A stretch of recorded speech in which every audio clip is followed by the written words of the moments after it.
Hello, my name is Patrick Langley and welcome to my presentation on vitamin D deficiency and ulcerative colitis.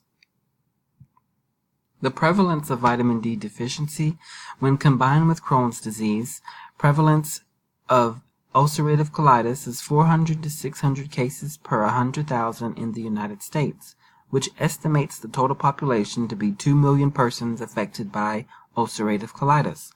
The prevalence of vitamin D deficiency that puts the estimated amount of persons is 41% of the population, which estimates approximately 130 million people currently living with vitamin D deficiency. Those at risk of deficiency include those with a diagnosis of UC, skin cancer patients that are afraid of the sun, those who use excessive amounts of sunscreen, those who wear long sleeves all year round regardless of the weather, those who don't spend time in the sun, those who are dairy intolerant, have a dairy allergy, or even a gluten intolerance. The common noises. Flush of the toilet goes from the common life of someone diagnosed with ulcerative colitis. Unfortunately, the drudgery is that those with UC more commonly worry about if there's a restroom nearby rather than enjoying their life.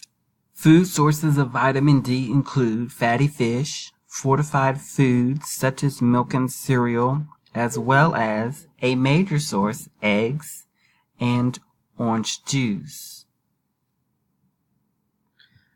Other common sources that are not direct sources of vitamin D include those with cholesterol such as red meat, milk, and eggs as well. The sun as a source of vitamin D is due to the fact that 7-dehydrocholesterol is rapidly converted to the inactive form 25-OHD and then is converted to 125-OHD in the liver, the active form, and exogenous cholesterol is utilized to make vitamin D in the active or inactive form. Spending 15 to 30 minutes in the sun can produce up to 20,000 IUs of vitamin D. Thank you so much for viewing my presentation. Have a happy and healthy day.